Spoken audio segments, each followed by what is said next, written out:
Salut à toi, j'espère que tu vas bien. On se retrouve aujourd'hui pour une nouvelle vidéo. Alors aujourd'hui, je me retrouve devant la concession Porsche de Perpignan et je vais être très honnête avec toi, je sais pas ce que je fais là. C'est-à-dire que on m'a dit Alex, viens, t'es pas prêt, ça va être très beau, tu vas faire une belle vidéo. J'ai fait ok, j'arrive, mais je sais pas ce que je vais te filmer. Donc écoute, on va découvrir ça ensemble. Déjà, si c'est pas encore fait, je te propose de t'abonner à ma chaîne YouTube pour me soutenir et pour ne rien rater de toutes mes prochaines vidéos. Je te mets juste ici mon Instagram et mon TikTok, AlexGary002. N'oublie pas également de liker cette vidéo, ça m'aide énormément. Et puis tout de suite, on va découvrir ce que je viens faire ici ensemble. Allez, c'est parti. Bon, alors déjà, avant d'entrer, on voit deux très belles surprises ici. 991 GT3 RS phase 2. Très belle dans cette configuration là avec je pense le pack Vessar, le capot carbone, les étriers jaunes etc. Elle est vraiment belle. Et à côté 992 GT3 dans cette superbe configuration Signal Yellow. C'est une PTS, elle est tellement belle. À côté un Spider magnifique, en fait il est vert, j'avais pas vu.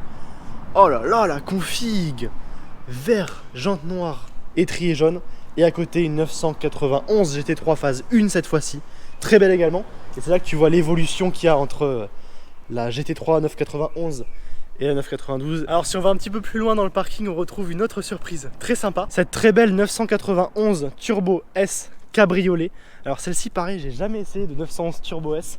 Il faudrait vraiment que j'en essaye une parce qu'il paraît que c'est juste démoniaque. Alors c'est moins pur et moins track que la GT3.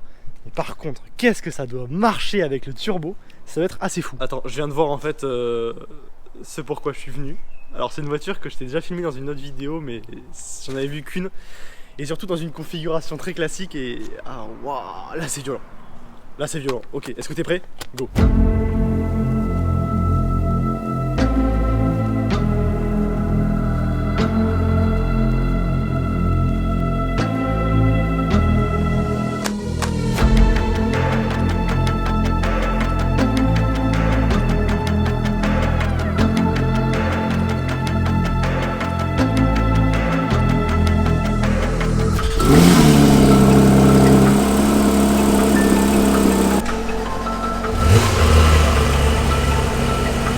La 991, elle paraît tellement sage à côté de celle-là.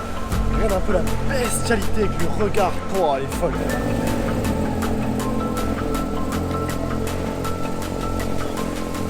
Oh, la lumière du jour, on voit encore plus les courbes, la taille de l'aileron qui est juste immense. Et regarde ça, ce monstre que c'est. Et regarde un petit peu. Alors là, t'as la GT3 RS 991 phase 2. Qui est déjà bestiale, la 992 GT3, mais la GT3 RS 992, regarde un petit peu le travail que tu as dessus. Bon alors regarde un petit peu le trio qu'on a ici, avec les trois couleurs bien flashy. Alors du coup ici on se retrouve avec le rouge sur la 992 GT3 RS. La config clairement elle est sublime, regarde ça, donc ce rouge avec les jantes bronze, je trouve que ça fait vraiment tout au design, ça vient parfaire ce design en fait, ces jantes bronze. Donc celle-ci a les freins acier en revanche, elle n'a pas les carbone céramique. Tu as les autocollants rouges sur le flanc, pas noir. Alors moi j'aime bien, ça fait un peu plus discret. Et par contre tu vois niveau aéro c'est juste impressionnant. Le capot tout en carbone avec ici ces immenses sorties d'air, c'est assez impressionnant au niveau du travail aérodynamique que tu as. Ici les flaps sur le côté, les extracteurs d'air, un autre extracteur d'air derrière la roue. C'est incroyable de voir à quel point elle est travaillée cette voiture. Là, la petite entrée d'air qui vient gaver le moteur d'air comme sur la Turbo S. Au-dessus, évidemment, toit en carbone avec les ailettes sur le dessus, ça c'est quand même vraiment pas mal. Et alors, je parle de l'aileron juste après. Cette partie-là, je l'adore également. Regarde, cet extracteur d'air ici. Et en fait, que tu regardes à l'arrière ou à l'avant, tu vois la roue avec ce flap sur le côté, c'est assez impressionnant. L'aileron, bon, j'ai pas de mots à mettre là-dessus, hein, c'est incroyable. Et du coup, il y a un système de DRS sur cet aileron. Donc comme tu le vois, il y a des vérins. Et ça permet en fait d'avoir cette position ouverte pour aller plus vite. Ou alors la position fermée pour gagner en aéro, exactement comme en F1. Tu as ici ce grand bandeau LED, l'inscription GT3 RS. Ici, les deux petits feux qui forment d'ailleurs un 11. À l'arrière, le diffuseur avec évidemment le fond plat en dessous, sinon ça ne sert à rien. Les deux sorties d'échappement centrales et le flat 6 atmosphérique 4 litres de 520 chevaux de mémoire qui chante. Elle est impressionnante cette voiture, elle est vraiment très impressionnante. Seul petit point dommage, c'est qu'il y a énormément de plastique à l'avant et à l'arrière. Il y a une raison derrière tout ça, c'est que sur circuit, le carbone c'est pas la meilleure solution. Ça arrive régulièrement qu'on prenne des éclats de cailloux sur ces endroits là, que ce soit à l'avant ou à l'arrière. Et à changer, c'est quand même plus sympa le plastique. À côté, on a cette 992 GT3, comme je l'ai dit, dans une peinture Signal Yellow qui est juste magnifique, c'est une PTS. Donc là, on reconnaît la 992 avec du coup le bec est juste ici, le bandeau LED, mais la taille des ailerons. Alors du coup, dans les deux cas, on retrouve l'aileron en col de cygne comme ça. C'est une prise inversée inspirée de la course automobile. C'est les premières fois que tu vois ça sur des voitures de route. Mais l'aileron de la GT3, il fait tellement joueur face à l'aileron de la GT3 RS qui lui pour le coup fait vraiment course auto. C'est assez incroyable. Je pense que si tu mets une version Cup à côté, la GT3 RS n'a pas à pâlir. Donc celle-ci a également le toit carbone. En revanche, tu ne retrouves pas le petit travail au-dessus et également les ailettes. Tu as ici l'autocollant GT3 Airgrad. Également ce dont je te parlais. La différence là, tu as le gros travail aéro avec l'extracteur d'air, le gros flap. Ici, la carrosserie est vraiment extrêmement travaillée. Tu as l'entrée d'air, ici tu n'en as pas. Donc vraiment, en fait, la GT3 c'est la version sage, on va dire. Et la RS c'est la version vraiment pas sage. Et également là, tu vois la grosse différence entre les deux. Et d'ailleurs, je pense que la roue arrière de cette GT3 RS est plus grande que celle-ci. Du 21 là et du 21, non. Et bah écoute, je sais pas si c'est moi. Bon, effectivement, là on voit que malgré toutes les normes actuelles, ils se sont un petit peu lâchés sur celle-ci. T'entends encore bien la sonorité du flat 6.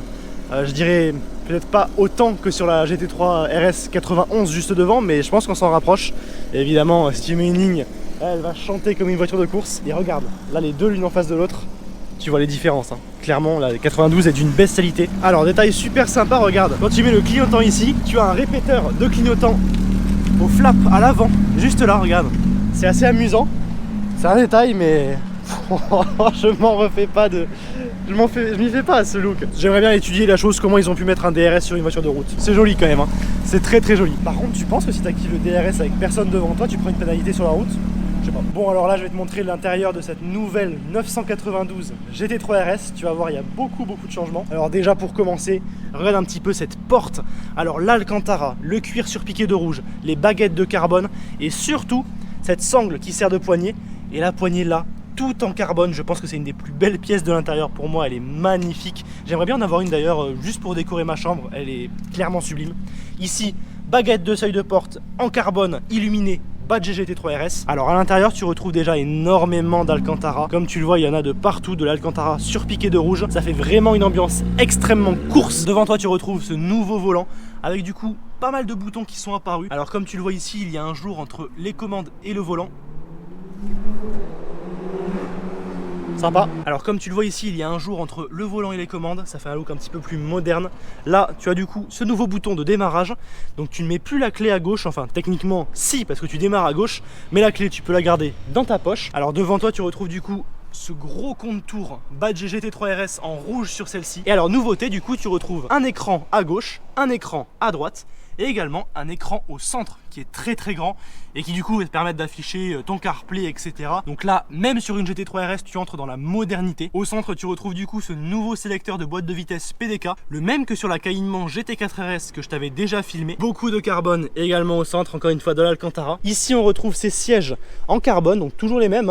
Porsche ne les change pas, mais il faut avouer qu'ils sont vraiment très bien. Qui sont d'ailleurs apparus sur la 918 Spider. Alors il y a quelque chose d'assez exceptionnel qui sort ici, je vais te le montrer juste après, un petit peu de patience. Tu vois ici l'inscription Vessar RS qui indique qu'elle a le pack Vessar, le pack le plus extrême sur les RS. Et ici, nouveauté, tu retrouves l'arceau en carbone, histoire de gagner toujours plus de poids. C'est vrai que la pièce est sublime, le ciel de toit en Alcantara. Donc comme tu le vois, même sur la GT3 RS, la version la plus pistarde, Porsche entre dans l'ère vraiment de la modernité, tu retrouves des écrans.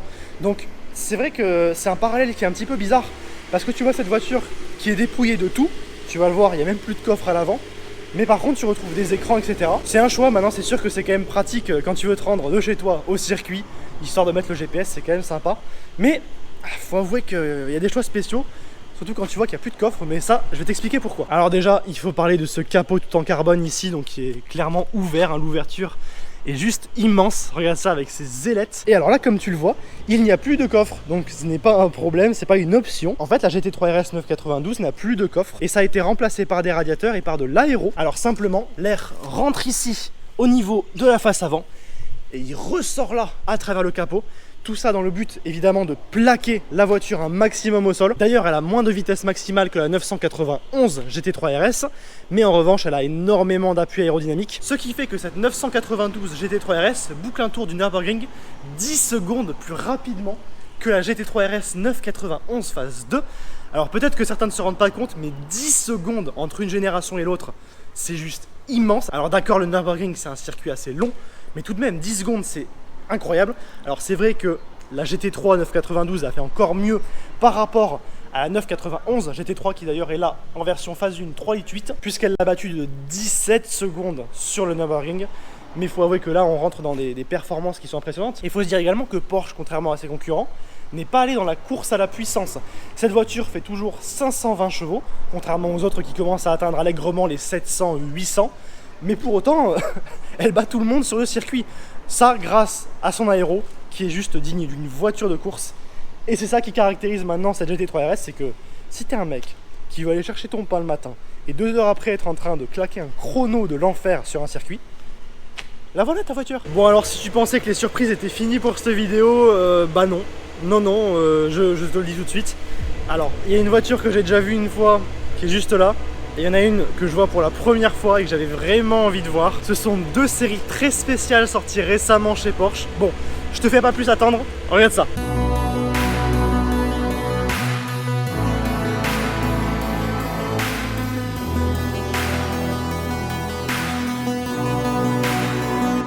Elle est incroyable, regarde ça.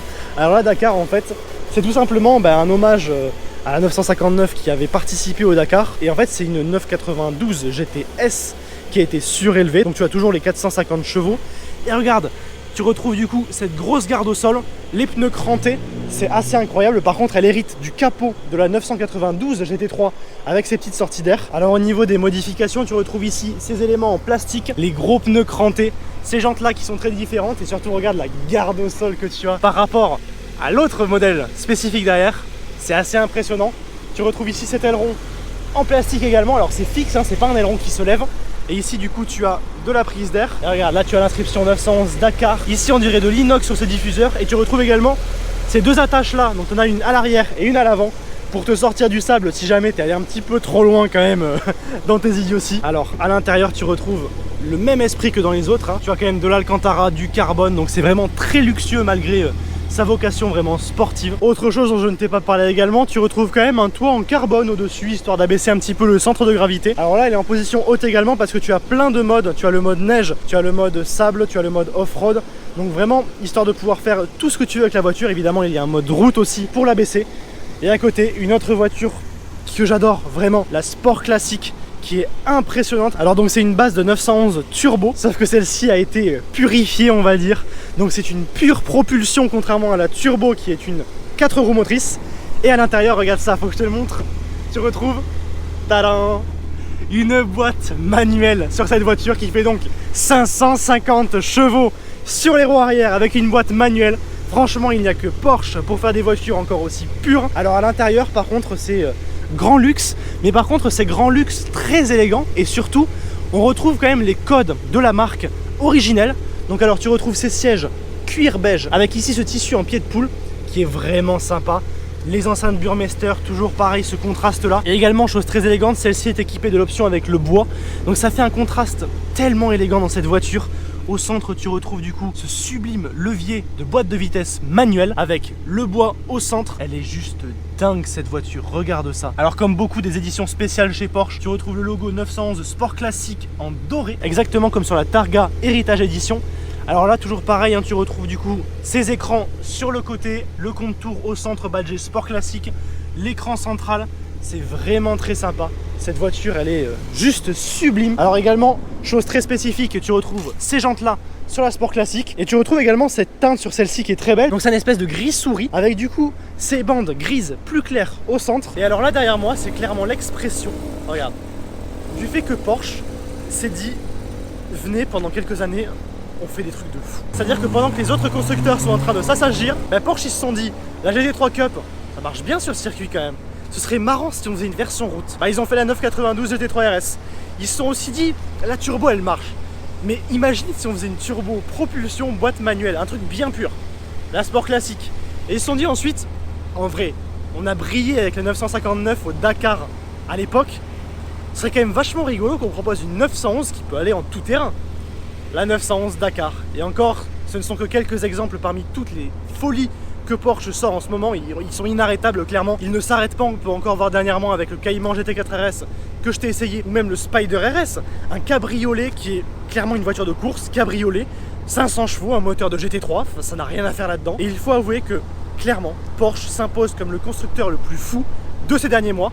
Et ces voitures derrière moi le prouvent totalement. Bon, dernier look sur ces deux GT3 RS qui sont sublimes. Et alors attends, il y a d'autres petites surprises ici. Alors la Sport Classique que je t'ai montré qui est dingue, la 992 Dakar qui est dingue également, une 356 AT1 ici, très jolie. Et alors là, regarde, bon déjà cette Carrera GTS Cab, hein, quand même, il faut en parler. Elle est belle, tout de même, avec ses jantes noires et surtout l'intérieur. Ah, celle-ci n'a pas l'intérieur Alcantara. D'accord, c'est la première fois que je vois une GTS qui n'a pas l'intérieur Alcantara. Tu vois, je pensais même pas que ça existait. Et ici, autre chose qui est super cool, c'est un Boxster Spider. Ça, c'est génial. Donc, c'est la version la plus radicale du Boxster. Celui-ci en version 987.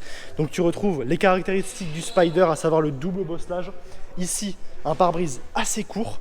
Là, tu as des baquets, donc les anciens baquets, ceux que tu avais avant ceux de la 918, qui sont également en carbone, hein, quand même, c'est très joli. Boîte manuelle sur cette voiture-là, je crois que c'est un 3,4 litres atmosphérique flat 6. Également, tu retrouves des sangles à l'intérieur, et comme tu le vois, c'est assez dépouillé. C'est une voiture que j'adore et que j'adorerais essayer. Elle est clairement sublime, regarde ça. Ça paraît dingue de s'extasier autant devant un Boxster à côté de toutes les dingueries. Mais ouais, j'adore cette voiture. Clairement, elle est vraiment cool. Bon, alors avant de finir la vidéo, petit tour quand même ici, avec du coup cet espace-là pour la configuration. Donc tu as tout ce qu'il faut pour choisir la configuration de ta future Porsche. Alors déjà, tu as le rappel des différents modèles ici. En revanche, il manque à l'appel le Taycan. Bon. Est-ce que c'est grave? Je sais pas. Donc blague à part, parce que quand même le Taycan pour une électrique, il faut avouer qu'il est très très cool. Regarde, ici tu as donc des échantillons de coloris. Là tu as pas mal d'intérieurs que tu peux faire. Donc là, des intérieurs les plus exotiques jusqu'aux plus classiques ici. Tu en as également d'autres ici. Donc là tu peux toucher les matières, tu peux voir un petit peu les effets que ça a. C'est super sympa. Par exemple ici tu vas retrouver de la fibre comme sur les versions RS. Du cuir ici que tu vas pouvoir retrouver comme sur cette Carrera GTS derrière moi par exemple, ou encore ici ces tissus un petit peu plus classiques, un petit peu plus pied de poule, comme sur cette sublime Sport Classique. Et là tu as également les éléments d'insert à l'intérieur, donc tu vas avoir ces espèces de chrome un petit peu. Là tu vas avoir du bois, du carbone, un autre type de carbone, là du piano black. Donc tu as vraiment plein de choses possibles. Là tu vas retrouver différents coloris, donc des plus sobres et des plus classiques jusqu'aux plus exotiques ici avec des jaunes, des verts, des violets, le fameux ultraviolet ici d'ailleurs. Donc c'est super intéressant de se retrouver ici. Et d'ailleurs dis-moi en commentaire si t'aimerais que je te filme la configuration de A à Z d'une voiture, de la configuration jusqu'à sa livraison. Est-ce que ça t'intéresserait de voir ça? Moi je pense que ça pourrait me plaire à faire. Bon, perso, même si on est d'accord que la GT3 RS pour le circuit c'est fou, ça va peut-être en choquer certains, mais là tout de suite, je regarde quand même la RS, elle me tente, hein. Mais si je devais repartir avec une, ce serait celle-ci, la Sport Classique. Le look, elle est tellement belle cette voiture, je suis amoureux, j'aimerais vraiment l'essayer. Bon, et ben j'espère que cette vidéo t'aura plu. Dis-moi en commentaire laquelle de toutes ces Porsche tu as préféré. Dis-moi également si tu préfères la nouvelle 992 GT3 RS ou l'ancienne. Mais c'est vrai que la nouvelle fait tellement bestiale et en plus cette configuration rouge, jante bronze lui va tellement bien. Aujourd'hui on a eu vraiment de la chance. Je remercie grandement Automotive 66, je te mets son Insta ici pour l'invitation. Et également le centre Porsche Perpignan pour leur accueil. C'était vraiment une super vidéo, tu as vu des voitures de folie. Si c'est pas encore fait, je te propose de t'abonner à ma chaîne pour me soutenir et pour ne rien rater de toutes mes prochaines vidéos. Je te mets juste ici mon Instagram et mon TikTok, AlexGary002.